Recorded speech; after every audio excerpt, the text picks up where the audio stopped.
ce qui se cache derrière l'urgence. Quand vous sentez l'urgence vous assaillir, vous devez ralentir.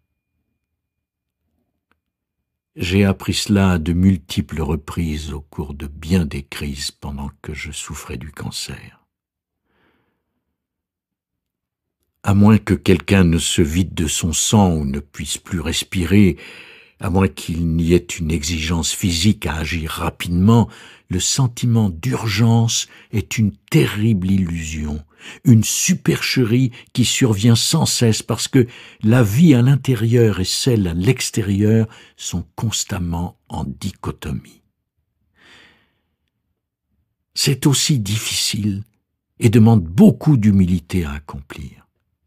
Quand je sens que je n'arrive plus à rester tranquillement assis, je dois plus que jamais le rester. Quand je sens que je vais mourir si je n'ai pas votre approbation, je dois plus que jamais mourir à mon besoin de l'avoir. Ce dont nous avons besoin se trouve magnifiquement et brutalement sous notre nez, sous le couvert de notre urgence la plus immédiate. Mais nous refusons de l'accepter parce que nous sentons qu'il est très difficile d'y faire face. La porte ouvrant sur l'étape de croissance suivante se trouve toujours derrière l'urgence du moment présent. Maintenant, plus que jamais, alors que tout semble urgent, vous devez sectionner les fils qui vous rattachent aux événements. Maintenant, plus que jamais, quand les poids que vous portez semblent arrimer à vos poignets, vous ne devez ni courir ni balancer vos bras violemment.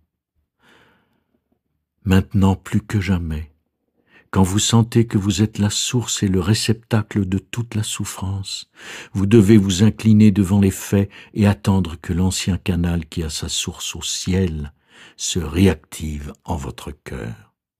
Vous devez attendre de vous rappeler que vous êtes un élément béni de poussière-esprit dans le vent-esprit. Maintenant plus que jamais, vous devez respirer jusqu'à ce que votre respiration devienne le ciel. Ainsi, vous priez pour connaître votre place dans la famille humaine comme vous ne l'avez jamais connue. Ainsi, vous priez pour que votre véritable moi fasse son chemin dans la tourmente. Ainsi, vous vous aimez comme vous aimez le vide du temps. Vous vous aimez comme vous aimez vos enfants, votre plus cher ami, même votre chien, c'est-à-dire sans aucune retenue. Ainsi, l'aujourd'hui chargé de toutes les épreuves deviendra un lendemain où les décisions à prendre seront aussi claires qu'un torrent de montagne.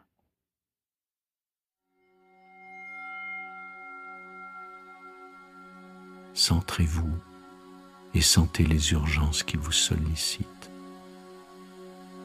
Sentez la tension de chacune d'elles comme si c'était un fil très tendu.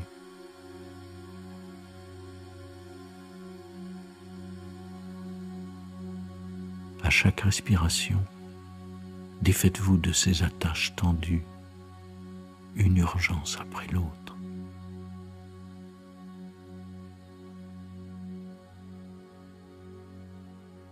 Respirez librement, même pour un court instant, et sentez-vous détaché de toute urgence.